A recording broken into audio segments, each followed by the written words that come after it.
Queridos irmãos internautas que nos acompanham nesta noite, que o amor do Cristo nos ampare, nos abrace a todos, porque mais uma vez, nesta noite, haveremos de nos debruçar sobre o Evangelho do Cristo, refletindo sobre o chamamento que Ele nos faz para que nos tornemos verdadeiramente seus discípulos, semeando a esperança que Ele veio difundir entre nós. Diz na oração referida como oração de São Francisco: onde houver desespero, que eu leve a esperança. Obviamente que quando falamos de esperança, e particularmente nestes instantes que vivenciamos, não só em nosso país, mas instantes a nos convocar a perceber os dias tumultuosos que estamos a vivenciar. Diz, numa mensagem sublime, o Espírito Sheila, para observarmos nas ruas, nos locais de trabalho, nos ambientes da casa, entre ricos e desguarnecidos dos recursos materiais, entre todos, poderemos observar os desesperados. Os desesperados que nos acompanham muitas vezes com dores acerbas, porque confrontados com realidades muito duras, alguns com o enfrentamento de uma doença de longo curso, gravosa, outros tais porque passaram pela experiência, que a todos haverá de nos cometer, a experiência da perda de um ente querido, e muitos outros desassossegados, porque haverão de ter a provação referente às incompreensões, os dissabores no dia a dia, naquilo que identificamos nos outros como o problema do mundo. Porque categorizamos os problemas do mundo a partir daquilo que enxergamos ao nosso derredor. E isso porque é mais fácil reconhecer externamente as dificuldades. A origem das dificuldades, em geral, se nos apresenta como provocado, como originado por condutas e ações dos que nos cercam. E aí dizemos, estes são tempos difíceis. E dizemos que são difíceis porque, por exemplo, nos deparamos com as situações de insegurança, a violência a nos cercar a todos, em episódios que para muitos torna-se quase que impossível ter a alegria de viver. E alguns, por isso mesmo, dão vaso àquelas percepções mais rasteiras de que a solução para os problemas haverá de ser tomada exatamente na recuperação do sentido de força e no sentido da punição daqueles que são acusados de cometer as violências. E por isso mesmo, porque damos vaso a isso, porque sustentamos essas ideias, ajudamos e contribuímos também para que o mundo se torne mais inseguro. Porque vejamos, a percepção da insegurança e da violência nos outros faz com que nunca olhemos a violência que se registra dentro de nós. Não somos capazes de refletir sobre isso. E aquilo que se vê nas cercanias de nós mesmos é o que nos atemoriza. E diz Joana, refletindo sobre isso, porque nos chama a atenção sobre as circunstâncias nas quais nós recuperamos um sentido de justiça de muito atrás. Um sentido de justiça que nos foi trazido, por exemplo, pela lei mosaica, para atender sempre na resposta à violência, a mesma intensidade, no mesmo conteúdo, na mesma natureza daquela violência que foi perpetrada. Olho por olho, dente por dente.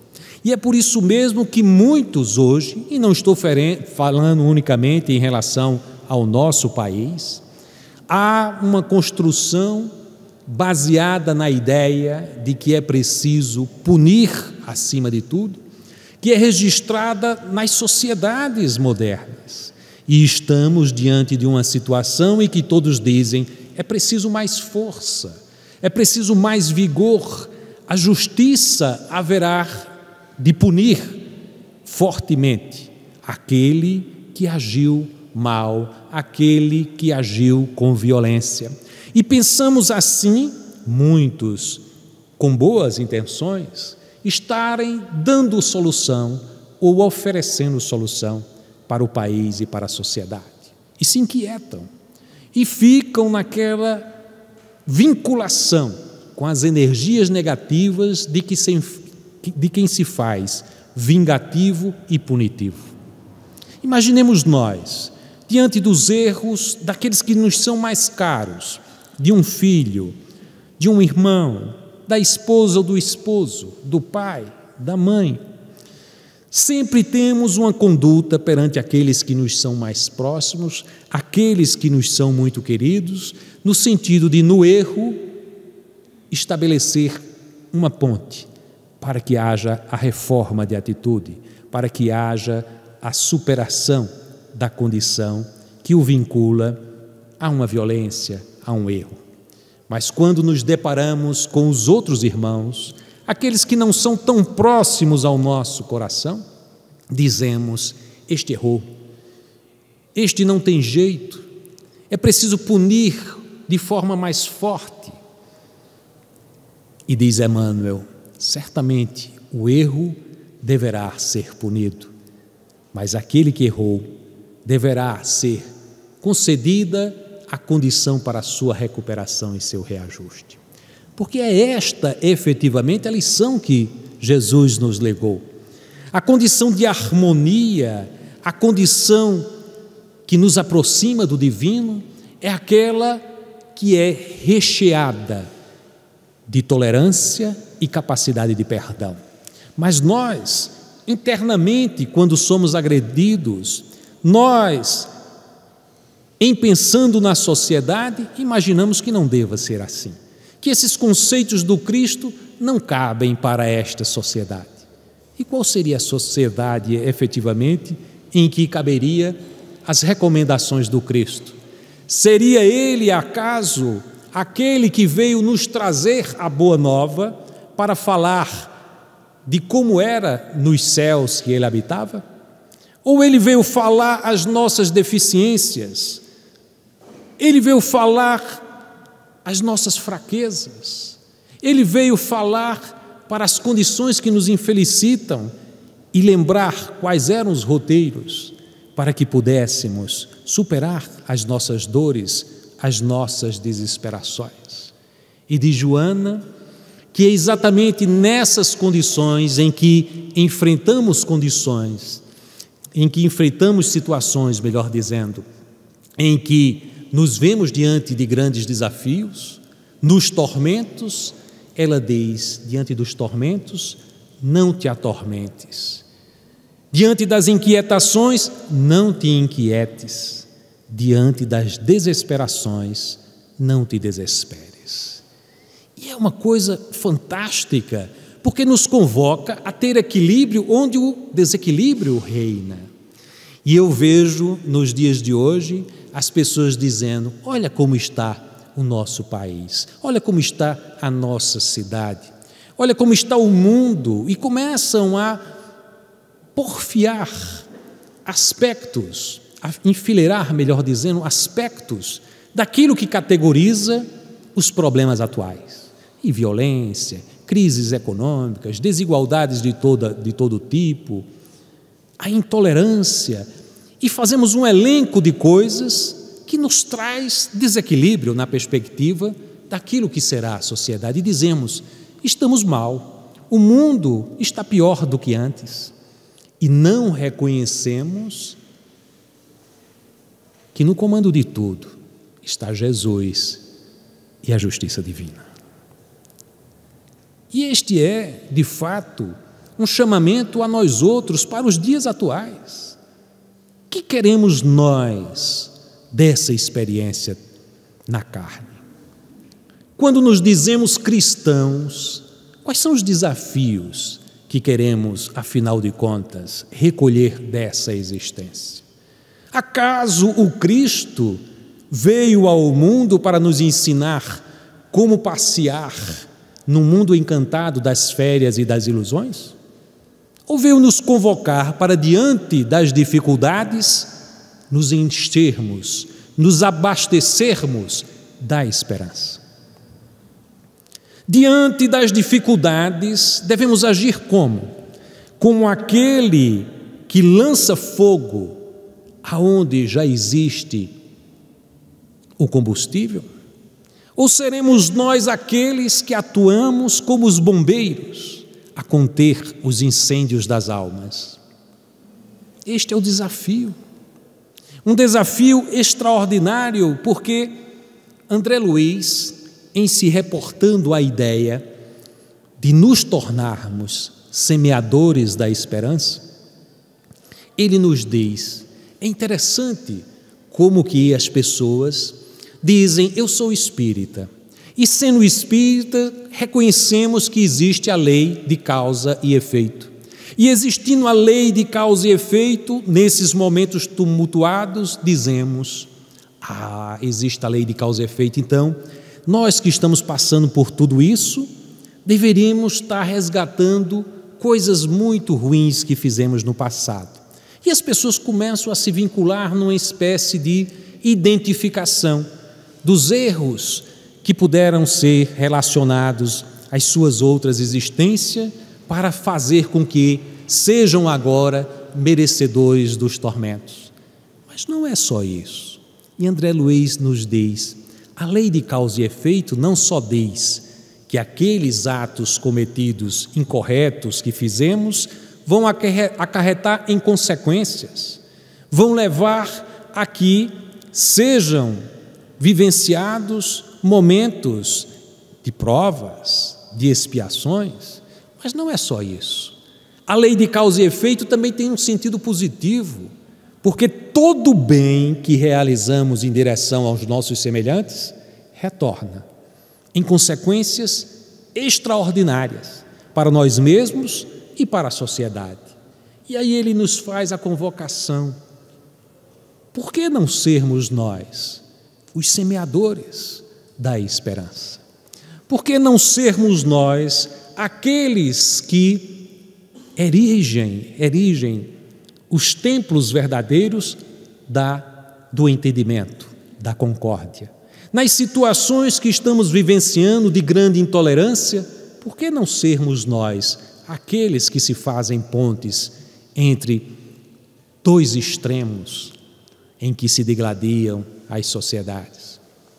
Por que não sermos nós aqueles grandes arquitetos da harmonia nas famílias, no ambiente doméstico?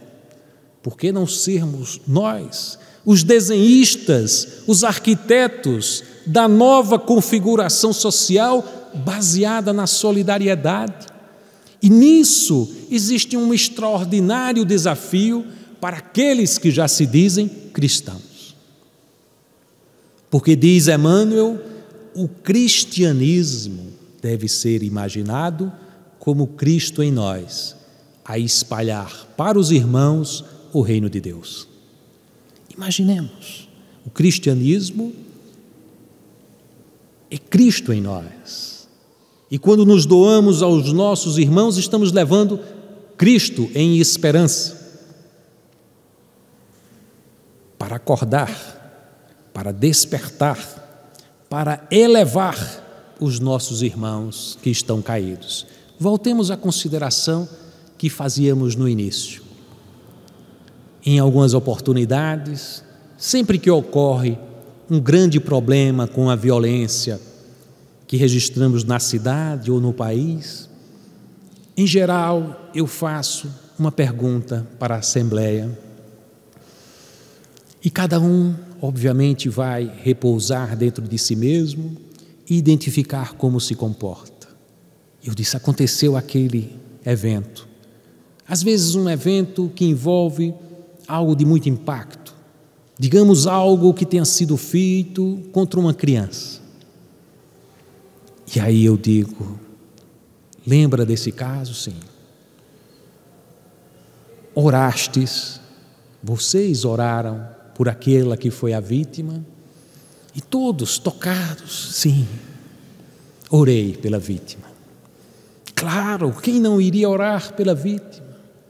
E a segunda pergunta, orastes por aquele que cometeu a violência?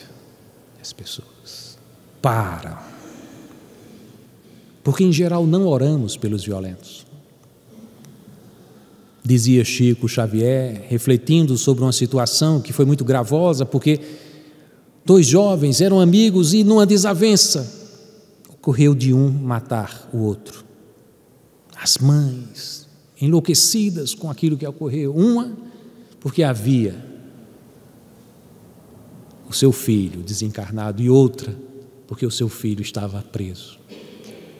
Esses eventos que ocorrem impactam fortemente a sociedade e foram em busca de Chico e dizendo, aquela é a mãe, sim, vou falar com ela, mas e a mãe daquele que foi o agressor? Ah, está enlouquecida, a dor foi tão grande.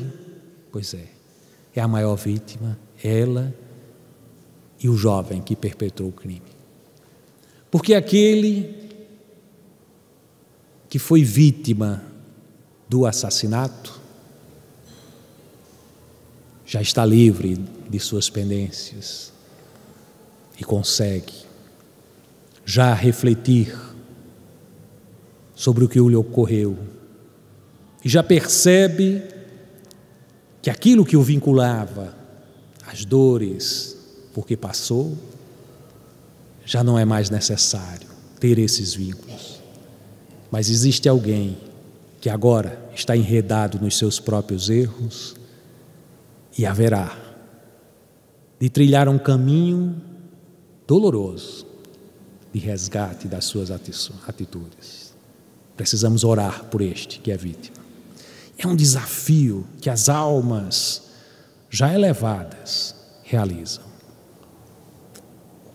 Uma maravilhosa oração de Bezerra de Menezes nos chama a atenção para os corações já espíritas, bafejados por toda a luminosidade dessa doutrina, que nos coloca diante dos desafios humanos sem essa visão estreita daqueles que veem o bem e o mal como uma distinção em absoluto, enxergam e categorizam pessoas como boas ou más.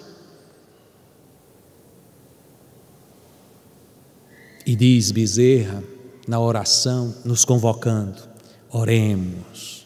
E aí começa toda a lista das pessoas boas, oremos pelas pessoas boas, pelos que se dedicam aos outros, pelos educadores, pelos magistrados corretos.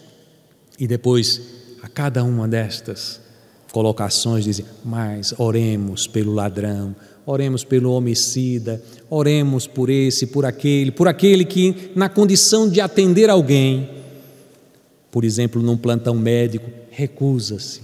Olha que dor imensa que este haverá de carregar, porque tinha a possibilidade de agir no bem e recusou-se, e criou as condições para se vincular em resgates outros ao longo do tempo. Então Bezerra nos chamava a esse exercício de sempre ver o outro lado, e é o lado mais forte, porque é exatamente quando nos movemos em direção dos que estão caídos que edificamos a esperança. Imaginemos uma sociedade como hoje as pessoas pensam resolver os problemas da sociedade afirmando-se com força. E estou falando nas questões de segurança porque elas emergem com muita significação no debate atual. E o que nos entristece a alma é ver que mesmo no ambiente espírita ainda existe categoricamente quem afirme coisas não cristãs, como pena de morte, como agir com violência em relação aos violentos. O rigor da lei está em evitar o fato violento, não na maceração de quem é violento, porque quando agimos com violência contra o violento, estamos mostrando o pior de nós, que somos também capazes de fazer igual a ele. É por isso que a mensagem do Cristo é tão poderosa para nós mesmos e para o nosso resgate, porque ele nos diz: oferece a outra face. Não para que a gente fique oferecendo uma face para levar um bofetão, depois outro. Isso é uma visão equivocada. Oferecer a outra face é oferecer uma forma de ação que é completamente distinta daquela que nos foi oferecida. Então, se alguém te lança a violência, oferece o perdão. Era a mensagem toda que depois foi reproduzida na oração de São Francisco. Onde houver ódio, que eu leve o amor. E nada é tão forte como o amor. Nada é tão majestoso como o perdão. Nada nos eleva tanto a alma como vencermos aquilo que carregamos ainda dentro de nós, a violência que estimula a violência. Porque muitas vezes observemos, naquelas pequenas observações que fazemos, como se fossem inocentes, em Facebook, em Instagram, e curtimos mensagens violentas e colocamos adições às mensagens violentas, estamos refletindo o que de pior tem dentro de nós. E nesses instantes é necessário ser ativo, defensor da ideia do amor que o Cristo veio nos trazer. Porque se não acreditarmos no amor que o Cristo veio nos trazer, não nos digamos cristãos. Cristão é aquele que coloca o amor acima de todas as coisas. O amor é poderoso. O amor é transformador. E dizia o apóstolo Paulo, em refletindo sobre o amor naquela majestosa epístola aos Coríntios, que restavam 3 coisas: a fé, a esperança e o amor. Mas acima de tudo o amor. Mas é extraordinário porque o apóstolo já vinculava esses 3 elementos, essas 3 virtudes: a fé, a esperança e o amor. E o Evangelho segundo o Espiritismo, no capítulo 19, vai fazer um estudo exatamente da vinculação dessas 3 virtudes, nos dizendo que a fé é a mãe dessas outras 2 virtudes. Olha que coisa fantástica. Porque, de fato, a vinculação com a fé, aquilo que fazemos para aperfeiçoar a nossa fé, para densificar a nossa fé, para tornar a nossa fé robusta, tudo o que fazemos nessa direção nos vincula ao Pai em entendimento da sua justiça. Olhe só. Quanto mais robusta é a fé, maior será a nossa esperança. Porque a nossa esperança pode ser uma esperança, inclusive, daqueles que são ateus. Aquele que é ateu pode cultivar uma esperança com bases racionais. Digamos, alguém que chega diante de uma doença e aí faz os exames e diz: bom, pelos estudos que existem, médicos, 30% de dificuldade que pode ocorrer e 70% de possibilidade de cura. Então ele se vincula àqueles 70% e diz racionalmente: eu tenho esperança de ficar curado. Não precisa ter fé nenhuma, não precisa acreditar em Deus. Ele acredita nas pesquisas e no desenvolvimento da ciência. É uma esperança. E a pessoa se vincula e age na vida com base nessa força. Mas digamos alguém que tem esperança em Deus, aí é outra coisa. Esperança em Deus abre uma perspectiva completamente nova. Porque, digamos, eu falei de alguém que não tem expectativa nenhuma em relação à divindade, e aí se vincula com as coisas que o mundo oferece. E quando o mundo não oferece? E quando a perspectiva de cura é de 1%? E quando tudo conspira em violência, como falávamos, quando as coisas que acontecem no mundo, e eu estou, por exemplo, perdendo o emprego, e alguém da minha família está próximo da desencarnação, e tudo isso nos configura um quadro de extrema gravidade. E eu digo, é difícil viver nos dias de hoje, e não tenho nenhuma crença em Deus. A desesperança, o desespero, a tormenta, acolhe estes corações. E como livrar-se dessas dores? Agora consideremos outra pessoa, aquela que cultiva uma fé. E não é a fé rasa, a fé estreita, aquela crença unicamente, mas a fé robusta, baseada na convicção sólida, no argumento lógico, como é oferecido pela doutrina espírita. E estamos solidificados por essa certeza, por exemplo, da vida eterna, por exemplo, de que reencontraremos os nossos que nos antecederam na passagem para a vida espiritual, para a verdadeira vida, porque temos a esperança em Deus na salvação de nós mesmos, que caminhamos em direção da angelitude. Isso tudo nos é conferido por esta doutrina, e solidificados com estes conceitos dentro de nós, esperamos.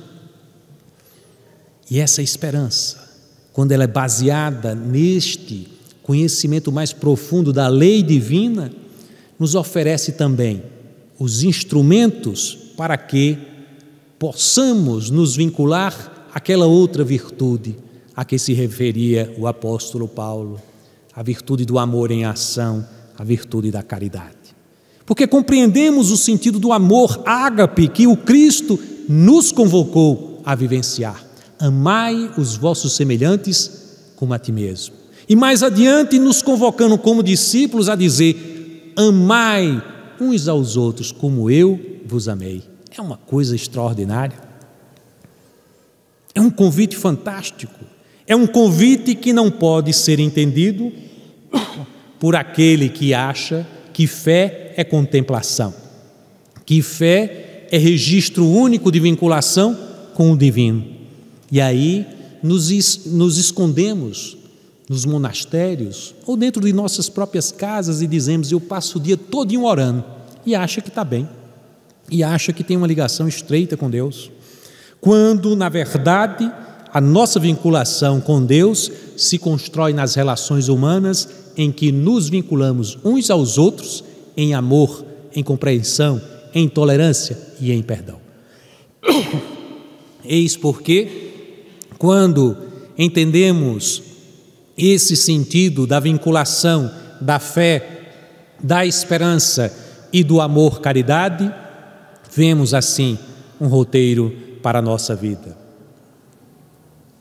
Dizia o Cristo, na passagem evangélica contida no Evangelho 10, no capítulo 10 do Evangelho de Lucas, em que ele faz um registro daquilo que foi a missão conferida aos 72, que se juntaram aos apóstolos, aos 12 apóstolos, e que ele convoca para que sigam semeando a boa nova. Em dupla foram por todos os recantos e ficaram encantados, porque, respondendo ao desafio do Cristo, eles foram e curaram. Chegavam nas localidades e falavam da boa nova e traziam a eles os doentes, aqueles obsidiados, e eles realizavam curas. E eles afastavam os chamados demônios, os espíritos que provocavam as obsessões. Chegaram depois ao Cristo em retorno E quando chegaram ao Cristo, vieram contentes, alegres, a lhes falar: Senhor, fomos capazes de fazer curas. E eles nos ouviam encantados. No registro que Amélia Rodrigues faz sobre essa passagem evangélica, ela chega a comentar no livro Primícias do Reino, para quem quiser depois ler, ela faz o registro de que eles chegavam e diziam para o Cristo, afirmando, eles ficaram tão contentes, tão espantados de que éramos capazes de vencer os espíritos infelizes que os obsidiavam, que se lançavam aos nossos pés, agradecidos, como se fôssemos grandes sacerdotes. E nós, lógico, reparávamos, e o Cristo faz logo a observação: acautelai-vos. Tudo é de menos realizar curas, afastar os espíritos inferiorizados, suplantá-los. Tudo isso é de menos. O mais importante é inscrever os seus nomes no livro dos céus. Uma recomendação para nós outros, porque muitas vezes, diante dos desafios da vida, já alcançamos algum tipo de evolução espiritual, porque nos aproximamos do Evangelho, aqui e ali falamos sobre o Evangelho, aqui e ali realizamos algo em nome de Jesus, e já nos achamos, já achamos que somos superiores aos outros, e neste sentido, podemos cultivar uma vaidade, uma certa presunção de sermos diferentes aos outros, e aí não poderemos ser os semeadores da esperança, porque para ser semeador da esperança, haveremos de atender o chamamento divino. E é muito interessante, porque Mateus faz na sequência dessa passagem, em se dialogando de Lucas e Mateus, mas em Mateus nós vamos encontrar a passagem em que o Cristo, depois do agradecimento a Deus, porque revelou aqueles que se faziam infantes, que eram infantes e que, portanto, eram aqueles que ainda não podiam falar, e dizia o Cristo: louvo-te, Senhor do céu e da terra, porque escondeste essas coisas dos sábios e revelastes a estes que são infantes. Algumas traduções dizem criancinhas, mas eram crianças que ainda não podiam falar as coisas do mundo. Portanto, eram corações que eram capazes de amealhar dentro de si mesmo a humildade para atender ao chamado divino. Enquanto que os outros, os doutores das leis, os que dominavam a inteligência, não eram capazes de refletir sobre essas realidades profundas, e diziam o Cristo aos discípulos, entendo eles realizados todas aquelas coisas que apareciam como milagres para todos que foram beneficiados, dizia a eles: alegrai-vos, porque muitos imperadores gostariam de ouvir o que ouvistes, de ver o que vistes, porque eles estavam em contato com o plano espiritual, que utilizando-se deles era capaz de realizar as coisas que eles, espantados, enxergavam poder realizar. Então, para nós, queridos irmãos, nesses instantes em que atravessamos por dores e desesperanças, vinculadas ao medo, que para muitos é a condição primeira das suas desesperanças, e tem medo pela condição que é reconhecida na sociedade de violência, e tem medo em função das condições econômicas que vivenciam. Alguns enxergam medo naqueles que professam uma religião diferente da sua, e se é no caso do mundo ocidental frente ao mundo oriental, ao se ver o seu irmão muçulmano, já se tem um receio, um medo, categorizado unicamente porque enxergamos no outro os problemas que não conseguimos enxergar em nós mesmos. a capacidade de acolhimento. Porque num momento e num instante tal como o que vivenciamos hoje, das disputas que se revestem, muitas vezes, aquilo que é uma causalidade econômica se reveste de elementos religiosos. E assim como hoje, muito do que assistimos como guerras religiosas escondem guerras econômicas, nos tempos de Francisco de Assis, o mundo também experimentava a mesma coisa. Porque eram os momentos das cruzadas. E o mundo ocidental achava-se, portanto, no direito de resgatar o túmulo do Cristo, retomar Jerusalém, e lança-se numa cruzada, numa guerra de superação do mundo muçulmano, no mundo oriental. E Francisco de Assis, diante daquele desafio, naquele voluntariado, naquele amor em direção da paz, ele disse: eu vou lá, eu vou até o confronto que se realizava nas cercanias de Jerusalém, mais adiante, próximo de Alexandria, e ele disse: eu vou lá, e vou convencer o sultão, porque ele haverá de, conhecendo a palavra do Cristo, entender a majestade do Cristo, e que não há ninguém igual ao Cristo, e portanto, convertendo, haverei de provocar a paz. E é interessante porque ele, aproximando-se da região de combate, ele vai observar a imensa decadência moral daqueles que lutavam em nome do Cristo.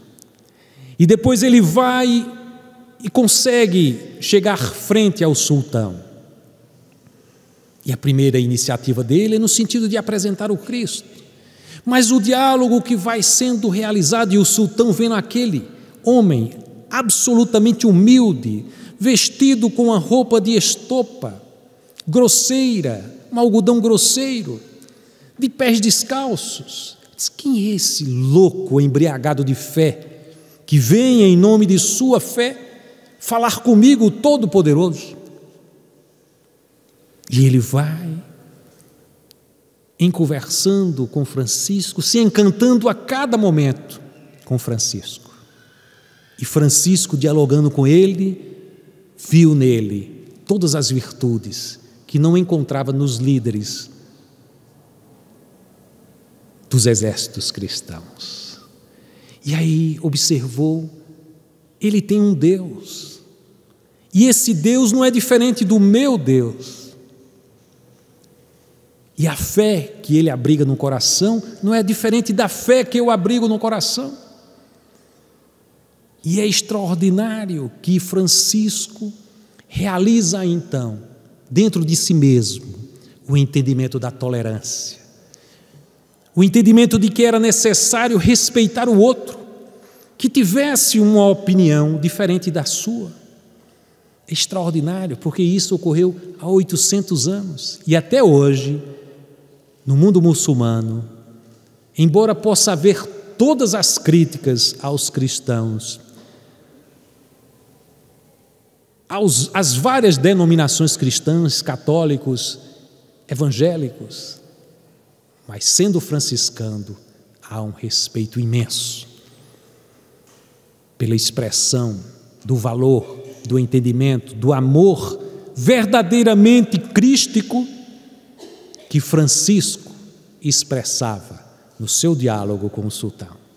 Precisamos mais de Francisco nos dias de hoje, para semear a esperança que o Cristo veio despertar no nosso coração, para podermos dizer que existe solução para os conflitos humanos, existe solução para os conflitos entre nações, existe solução para os conflitos étnicos e raciais, existe solução para os conflitos no campo da economia, no campo das relações políticas, em que se digladiam ideologias, porque acima de tudo, o que une, o que constrói, o que edifica é o amor. E não há nada fora do amor que construa, não há nada fora do amor que edifique, não há nada fora do amor que ilumine.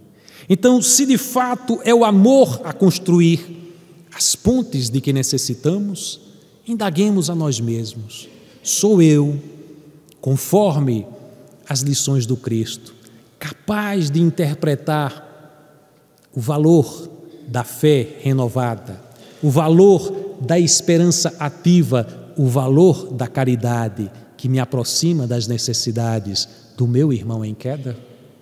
Porque se somos capazes de nos afirmar com estas características, diz Emmanuel, o que estamos fazendo parados? Repousando sobre esses tesouros? Ou será que nós não identificamos que estamos repousando sobre tesouros? Adormecidos sobre a riqueza? Alguém nos ofereceu as chaves para a libertação de nós mesmos. Alguém nos trouxe o roteiro para a nossa iluminação. Alguém nos trouxe a porta da nossa salvação. É Ele, continua sendo Ele. O Cristo Jesus é a porta, é o caminho para a verdade e a vida. Mas negligenciamos esse tesouro que é o Evangelho do Cristo. E sejamos claros a nós mesmos. Quantas vezes já estamos em novembro, caminhando para dezembro?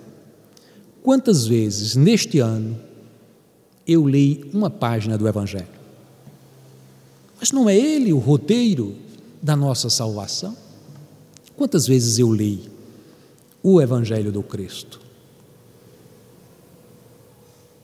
Este ano, não estamos falando da última semana, nem no último mês. Este ano, quantas vezes eu li o Evangelho do Cristo?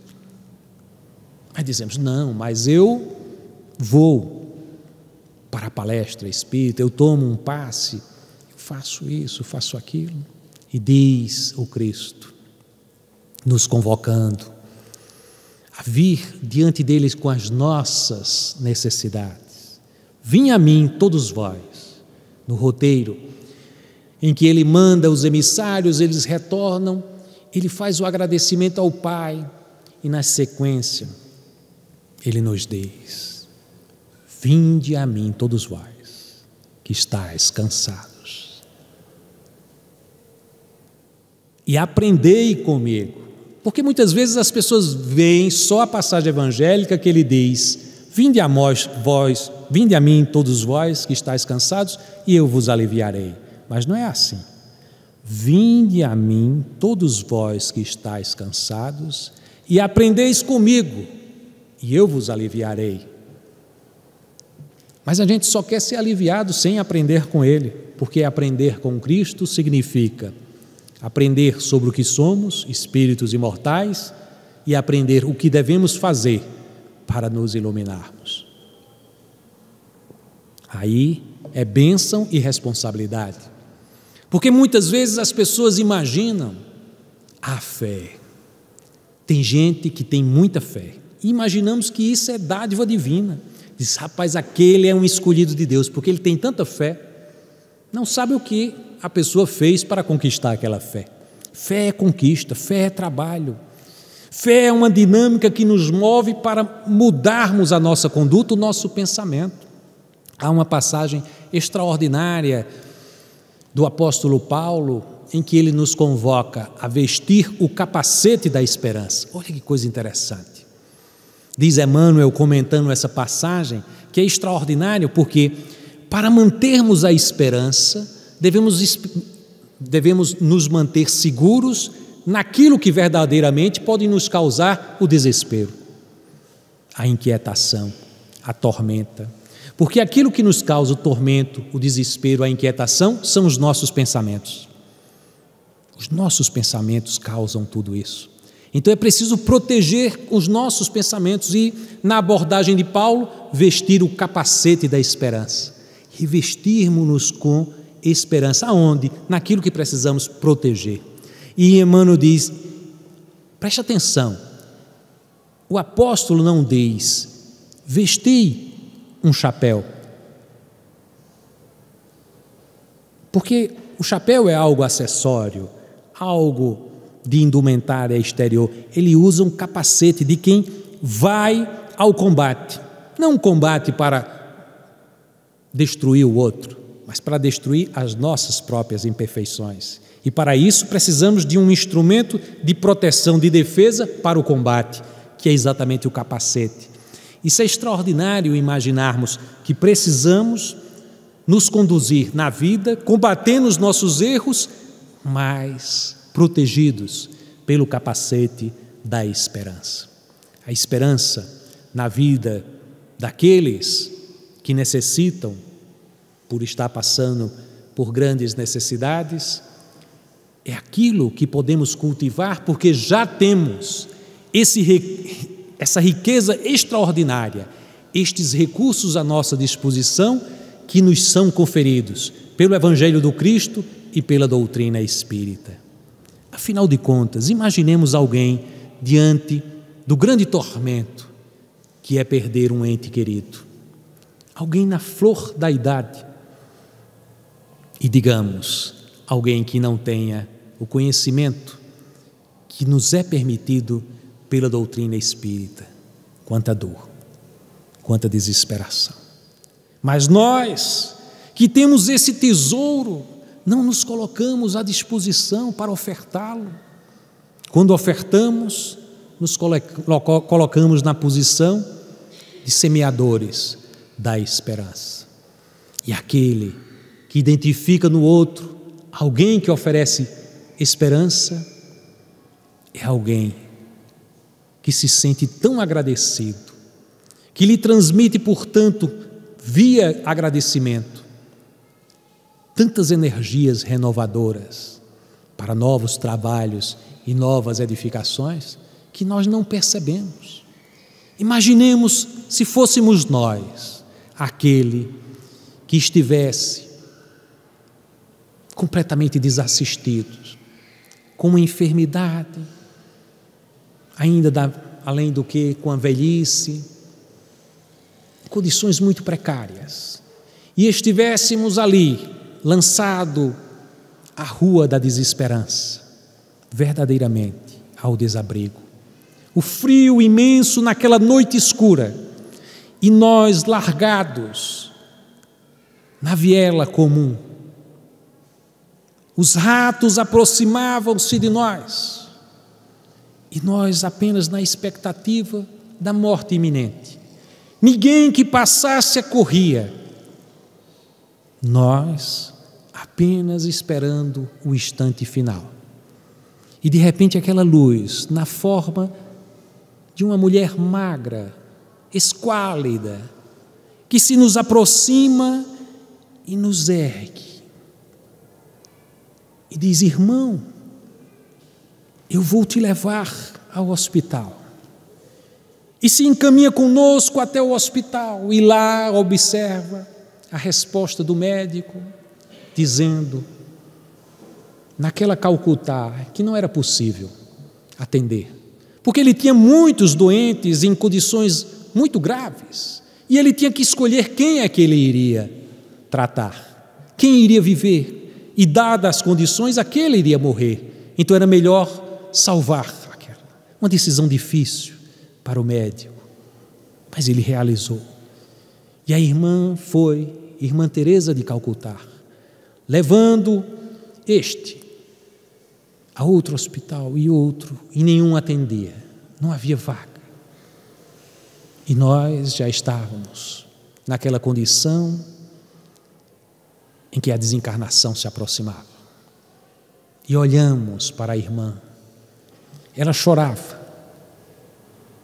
Olhamos para ela chorava por nós, e não tendo outra coisa a fazer, nos acolhia em seu braço. E aquele abraço era toda a expressão de amor que nós recolhemos ao longo da vida. E dizemos à madre: Senhora, Quem é este? Na imagem do crucifixo que ela carregava havia um homem em cruz. Ah, meu irmão, Ele é o Cristo Jesus. Em nome dEle e por Ele, estou aqui a te abraçar. E chorava. E éramos nós, diante dela, a dizermos: ah, irmã, não chore. Tu me disseste, Ele é o teu mensageiro do amor. Pois bem, hoje eu não estou triste, não chore, irmã. Eu conheci o amor hoje. E hoje haverei de encontrar com Ele. Por sua causa, irei até Ele. Com o coração, conhecendo o amor. Então, diante dessas circunstâncias, imaginemos o valor de quem semeia esperança. Diante das necessidades dos nossos irmãos, imaginemos, seríamos nós no outro polo, naquela situação de necessidade, porque assim foi efetivamente. Já estivemos em condições as mais gravosas, porque cometemos muitos erros ao longo de outras existências, e houve alguém que naquelas trevas estendeu-nos as mãos, e estendeu-nos as mãos em nome do Pai Todo-Amoroso, nos reconfortando e dizendo: não interessa a tua violência, não interessa o teu desregramento, não interessa os teus erros tamanhos, porque haverá nova oportunidade. Certamente haverás de fazer os resgates, às vezes em situações de dor, às vezes em situações de grandes enfrentamentos por sobre as tuas imperfeições, mas te erguerás. A tua finalidade última é a iluminação espiritual. Acreditas e espera. Recebemos, cada um de nós, essas oportunidades, tal como aquele que, estendido na viela em Calcutá, encontrou em Madre Teresa a semeadora de esperança, que Jesus nos convoca a todos a realizarmos em relação aos nossos semelhantes necessitados, sendo tolerantes diante dos seus erros, porque os nossos já foram imensos e receberam o perdão e continuam recebendo em novas oportunidades, e observarmos as carências materiais e morais de todos os que nos circundam, dizendo a nós mesmos, em nome do Cristo, irei ao encontro das necessidades do meu irmão. Semeadores de esperanças, esse é o desiderato, esta é a missão que nos foi convocada. Sejamos dignos desse chamamento do Cristo. Nos últimos tempos, a despeito de tudo o que vivenciamos, são momentos que registramos mais intimamente, de muitas dores e de muitas enfermidades no enfrentamento de queridos irmãos, inclusive desta casa. Sejamos capazes de acolhê-los em vibração nesse instante, a cada um e a todos, os trabalhadores da vinha do Senhor, os semeadores de esperança, também eles, também todos nós vivenciamos momentos de grandes enfrentamentos. Sejamos capazes nesse instante de estender-lhes as mãos, dizendo: estarei em vibração, querido irmão, por você, nas suas dores, nas suas enfermidades, haverá o bálsamo da fraternidade atuante, porque neste instante, irmão, eu quero te levar à esperança de Deus. E quem sabe, seguindo a inspiração magnífica do compositor popular, estarás fortalecido na fé, robusto a dizer: ei, dor, eu não te escuto mais, você não me leva a nada. Ei, medo, eu não te escuto mais, você não me leva a nada. E entendendo a mensagem do Cristo a nos contemplar no horizonte iridescente, digamos aos nossos companheiros de jornada: e se quiser saber para onde eu vou, para onde tenha sol, o sol do Cristo Jesus, é para lá que eu vou. Que assim seja.